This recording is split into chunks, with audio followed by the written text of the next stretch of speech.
This is Believe in Buckeyes. I'm Brian Browning with All-American cornerback Chimmy Chekwa. This show is brought to you guys by FanDuel.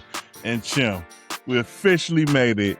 This is the last show we would do without our Buckeyes being on the field, getting ready and prepping for that 26-27 season. How you doing, Chim?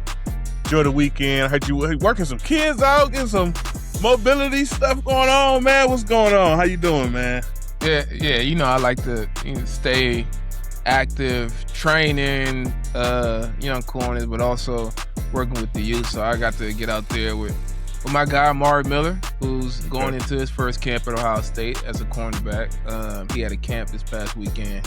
He had a good time, man, working on staying active, good core stability, good mobility, those things, but also supporting kids being able to maintain good mental wellness as well. So how physical wellness impacts mental wellness, just showing the kids the importance of both and why they're so connected. So it was a good time this past weekend. But man, you know what that means? Camp's about to get started. That's right. Excited. I expect to go to a few camp practices, get my reports from what I'm seeing. But good team here at Ohio State that's going into this year. Yeah, that's for sure. That's for sure. And it's good that they do this. I mean, but back in the day, they used to have media day, like, I don't know, like in the spring sometime. But now they do it right before you go into camp, which is very exciting. Ohio State, I don't know what was that. It used to be in Chicago back in the day. But they had Big Ten Media Day, Big Ten Media Weekend, and our guys got together. Jeremiah Smith out there for his last one. He kind of almost made it official that this most likely his last season here at Ohio State. Jalen McClain was there as well, Julian Sand, and of course, Coach Day was there as well. It's funny, I kind of looked at some things, listened to some things. It wasn't much news from our guys, right? It was really, back to business type of deal. Everything you expected to hear from the guys, and I don't know, not much different. Yeah, players, especially at Ohio State, tend to be well prepped from a media standpoint, which means there's not a ton of good sound bites. It's not a ton of great things that you get out of it. However, coaches, and you get to ask them about conferences and who's the best conference. You do get a few good sound bites out of the coaches. And Cignetti, I don't know what the question was that prompted his response. I think it was probably the same question that was asked at SEC Media Day, like who's the better conference. But I actually want to play the clip from Cignetti, just talking about the Big Ten versus the SEC. Can you hear that?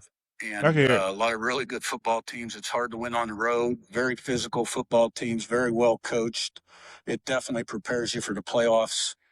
There's no doubt about it. The numbers speak for themselves. I mean, we don't run a hype machine up here in the Midwest. We believe everything's earned, not given. And when we fall short, we say we fell short. We don't cry a river, whine, and complain.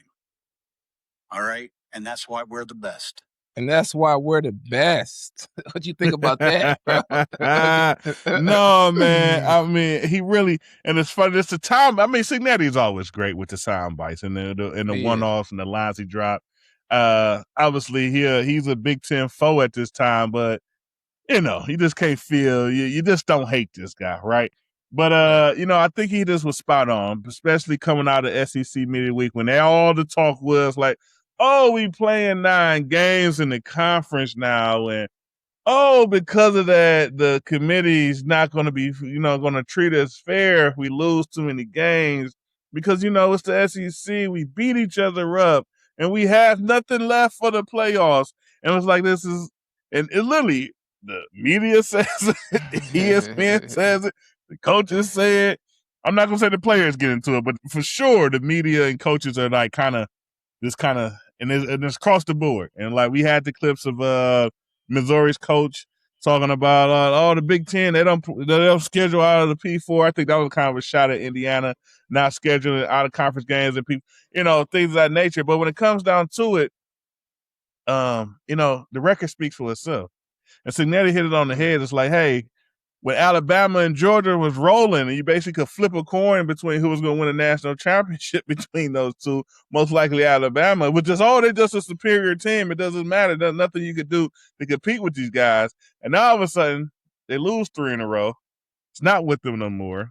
We got more to talk about Notre Dame and Miami probably than we do about any SEC team out of maybe like Texas or so, and the tide has turned. Now it's, hey, give us show us a little leeway. That preseason poll matters, right? All that kind of stuff is like they kind of throwing at you, and I don't know. Cignetti hit it on the head and gotta back him in a situation like this. Yeah, it's almost poetry, man, because Cignetti, who coached at Alabama, and he wasn't a big time coach at Alabama. He was an assistant. He wasn't at the level he wanted to get to, and rose through the ranks. He's been coaching in college football for a long time, right? He's at a point. He's like one of the, you see one of those old people who just say it like it is, no matter what. A lot of times they say too much.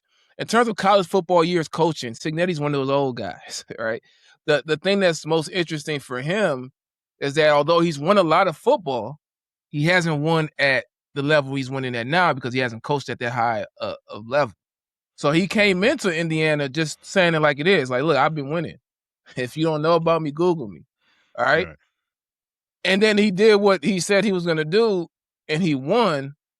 But the best thing about it is, in his road to win the national championship, he beat Alabama. And he beat them bad. A year after, there was a lot of complaining about Indiana getting in versus teams in the SEC. He showed them that, we're here, and, the SEC or a team like Alabama is not on our level. And that's the truth. So what he's actually doing, which sounds crazy, is actually speaking the truth.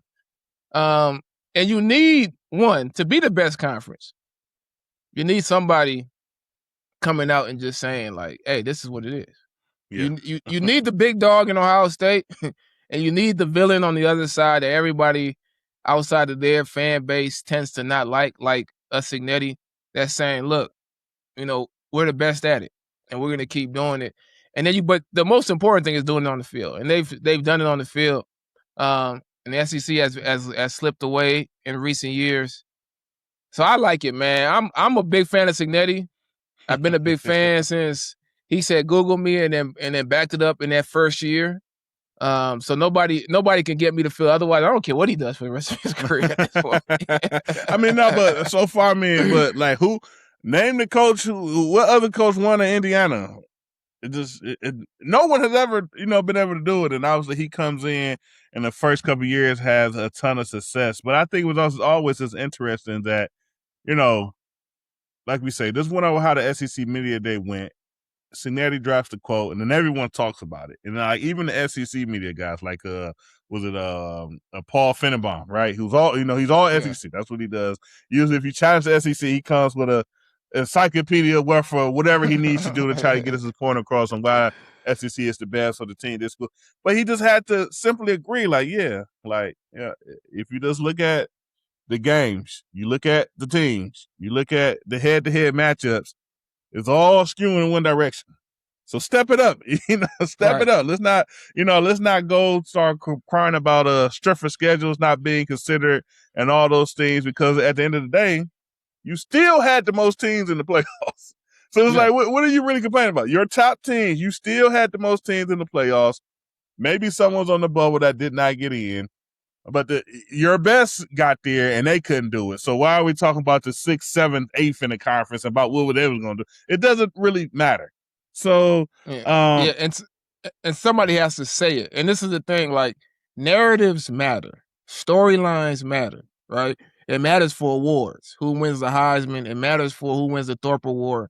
It matters when a committee's coming together and they got to make a decision between Notre Dame and Texas, or Notre Dame and Alabama, or Miami versus whoever. When they got to make a decision, that outside pressure matters. And that outside pressure really comes from the media at the end of the day. Yeah. So the SEC coaches know that. They understand, like, we need to keep promoting our conference so that we can get the most teams in and get the biggest opportunity, and that we don't lose that perspective that we are the toughest conference. So they're trying to speak it into existence.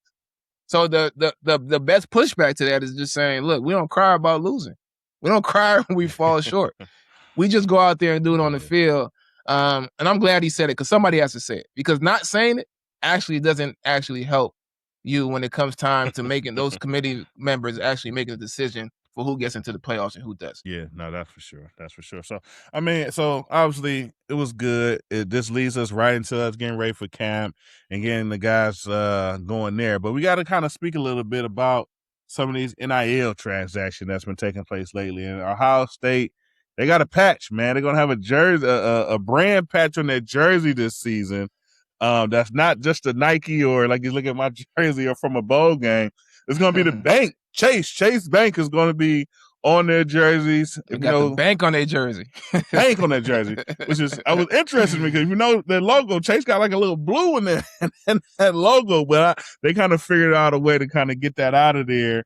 But it looks like it's a deal that's going to ink Ohio State between $17 to $22 million a year in cash coming in. We all know where that's going to upgrading the Woody Hayes facility and getting better players, NIL deals and things of that nature. What do you think about that? Huge. Sounds like a big deal to me, but what's your thoughts on that? And then the opportunity of us kind of being more creative in ways that we could bring in marketing dollars to, assist what we know is the ongoing thing. I know there's some individuals out there that say, look, a brand patch on a jersey, like, and what are we doing? It's ruining the tradition of college football. And right. But the reality is it was a must. It was a must. The economics do not make sense. You have, I don't know, 30-some varsity sports. I don't even know what the number is. Yeah. And all of them historically have been funded from money that is drawn in by football, right? All funded through football. So now in this new world where you got to pay the players who are generating this money. I mean, they're not 100% the reason. The Ohio State brand has some meaning, but the Ohio State brand has meaning because of the performance of the individuals that go out there and play.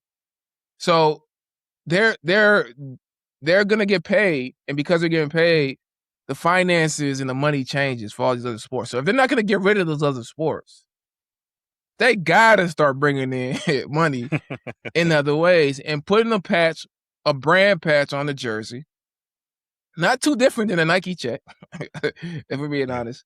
It's one way to do it. And there's multiple pathways to generate more money, but this is one of the most direct opportunities for Ohio State to bring in money, and it's beneficial for the brand to continue to showcase their brand. I kind of like it being Chase, that the fact that they have headquarters here in Columbus. Yeah.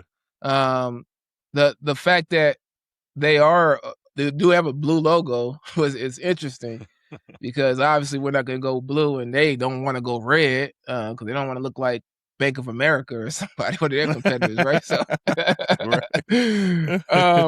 so they worked that out. But honestly, I expect another patch at some point within the next 3 to 5 years. I expect another patch. I don't think they go crazy and look like a NASCAR jersey, but I do think it's more of like the NBA where you have 1 or 2 brands on the jersey and you get a certain amount of money that supports you being able to have all your sports continue to operate and not go fully under.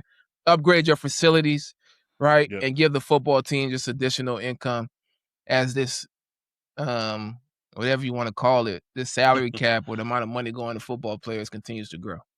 Yeah, and we've seen it. It's across the nation. Teams, schools are getting more and more creative about ways to bring in funds, right? We just got a story come out in Rutgers in New Jersey that the state of New Jersey has kind of found this loophole here where they can kind of get into the NIL world, and they're paying Rutgers, I think, around $5 million a year.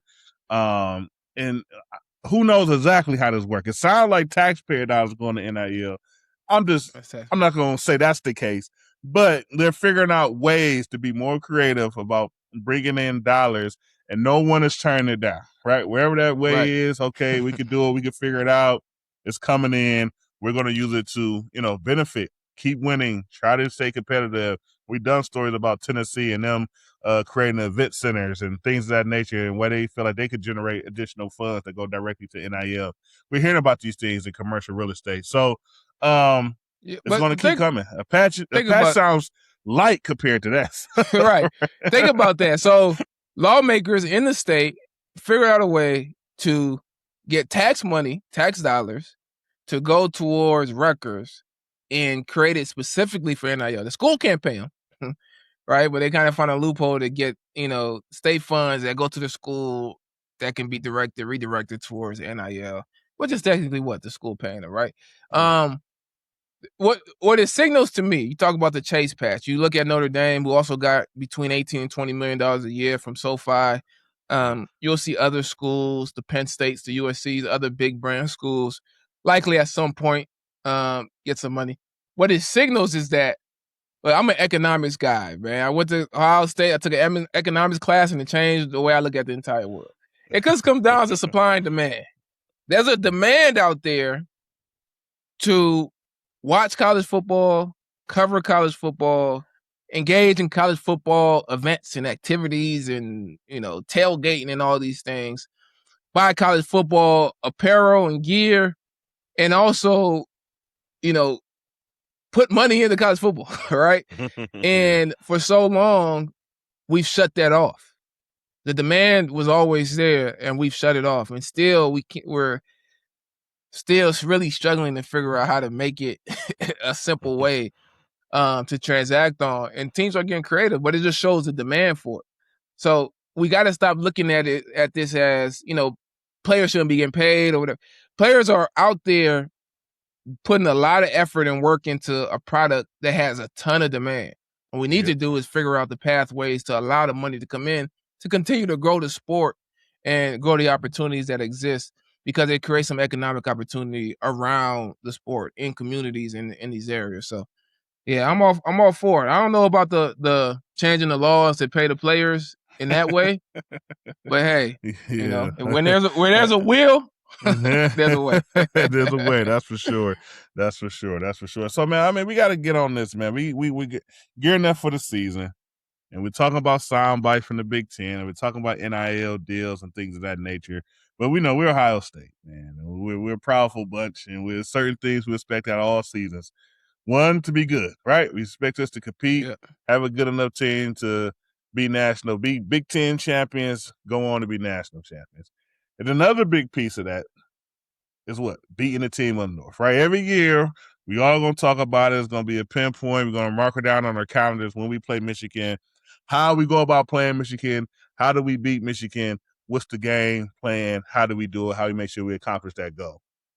And now Michigan's under, new management, right? They got Kyle Whittingham up there now. And, it's his first couple of clips about, talking about the rivalry. And he showed some respect for it. But to be honest, he kind of downplayed it at the same time and started making statements about, well, we know it exists. It's a national game. I thought that was funny. It's a national game. It's a national game. But our goal every week is going to be 1-0.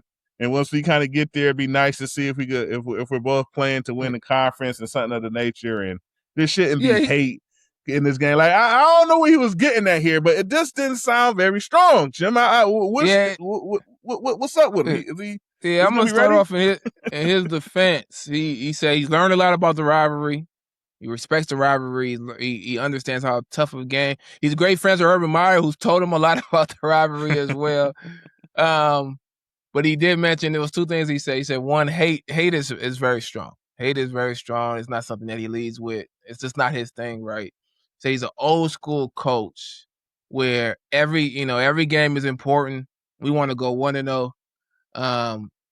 And I think, it's understandable coming from Utah and being very successful, being at Utah for a long time, not being in this rivalry and not growing up in it either. But yeah, I think there's some trouble there. I think there's some trouble there. This is a really good football coach, and when you look at Michigan, they had a coach in Harbaugh who was the opposite. Like he went to Michigan, he fully understood. He fully carried the competitive hate and everything with him. So much so that he went to great lengths to make sure that Ohio State didn't come out on top. Great lengths. I'm talking Send a spy in to record. Send a spy in to record game. No one has ever heard of. He was allowing that to take place. Yeah. And that led to some scandal. It led to some winning. It led to some scandal. A lot of jail time too. Hold on, you gotta but I think it also led to a little bit of an overcorrection for Michigan, in that they needed to get the guy who was the opposite. But when you get the complete opposite, what you get is a guy that doesn't learns about the rivalry, understands it, but isn't fully immersed in it. Yeah. And I think that hurts him for that game. Similar to if I was to compare to Coach Cooper, right? Where I expect him to have a good football team. I expect Michigan to have good defenses, etc. But in that game, I think they're now vulnerable because of just kind of how he's approaching it for real. Yeah, no, I mean, Kyle Whittingham, he spent over 30 years at Utah, over 20 years as the head coach at Utah.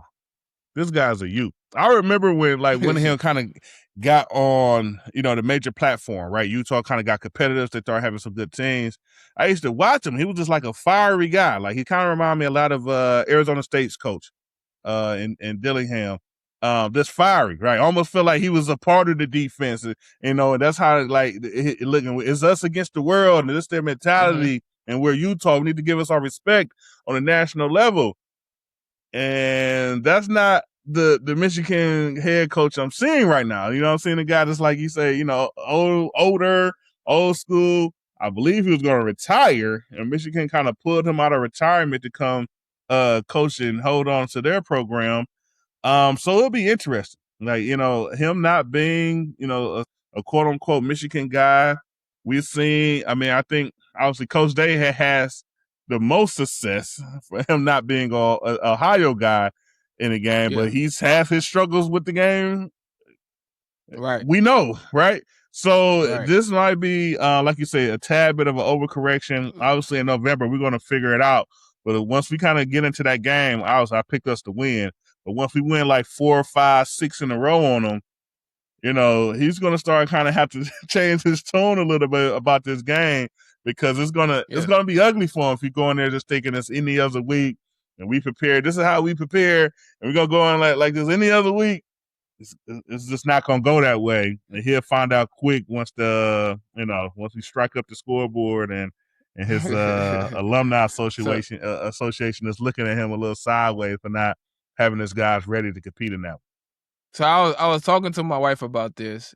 So she mentioned, she heard our good friend Joshua Perry on the radio talking about what Kyle Whittingham said, and basically making good points, right? Kyle Whittingham is an old school coach. He's not gonna get out in the media and talk trash about a rival and approach it with that type of hate, right?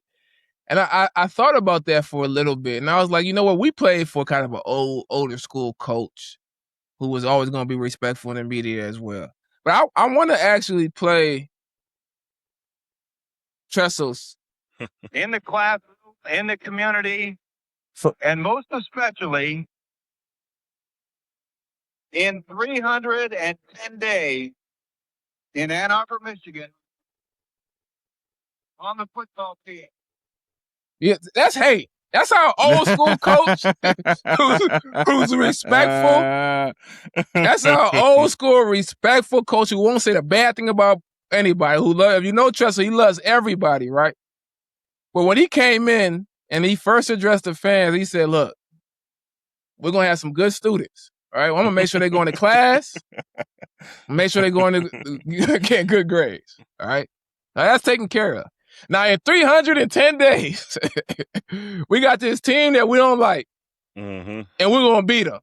That's him saying, look, I love everybody, and I'm going to keep the most important thing most important. And football's not the most important thing. The most important thing is that these young individuals go to school and get education. But there's a team that we really don't like, and that's the difference between an old school coach who's super respectful, who grew up in the rivalry, and a guy who, like you said, he's a youth, right? He's a youth, and he's coming in And he's going to say, you know, we need to go 1-0 every game. He said, this was his exact words. We got 11 games before that game, which is all true. It's all true. Mm-hmm. But that approach to me, I think this is going to be a lesson learned, you know, going against Ohio State. No, yeah, it's gonna be a lesson learned. Like I said, he not gonna get it this year. Like I said, but after like 5 or 6 years, and they like, man, do we need to move on from this coach? He can't figure out the rivalry game, you know, all that kind of stuff. Then he would get it right here. You know, kind of like Harbaugh. You know, Harbaugh had to deal with Urban, right? Urban was 7-0. He's killing them every year. Drove him insane, right? Like you say, started doing insane things to the point he can't even really come back to college football due to some of the insane things he went through. Yeah. I'm sorry, but I mean, maybe, you know, like I say, Whittingham, maybe he's retired. Maybe he'd go back and retire before he learned the lesson. But he's going to learn it. You're going to see Kyle Whittingham in 5 years in a disguise. In a disguise with a mustache. Record OSU practices. Yeah. Trying to figure out how to, you know. But that'd be a good sign, though. That'd be a good sign. That means he finally got it. And now he gonna do things the Michigan way, right? But no, man. But that's it for us today. Like I said, this is our last show before we got actual football. The guys start practice here on August 6th. I believe it's Thursday. It's open to the public. You guys want to check it out? They're selling tickets. They got like a VIP package. They got general admin to go get your eyes on the guys first. Then we're going to work on formulating as our team to who we're going to be for the 26-27 season. Shout out to FanDuel. Still favorites to win the national championship at a plus 550. Favorites to win the Big Ten at a plus 180 with FanDuel. If you're into betting, if you're into baseball, what's on now? I don't know. The basketball league is on right now. Whatever's on, FanDuel has some options there for you to check them out. We're going to end this show as always. But follow us on Apple, Spotify, YouTube, TuneIn. We'll end the show with a nice OH. Ayo. Go Bucks. Talk to you guys soon. Go Bucks.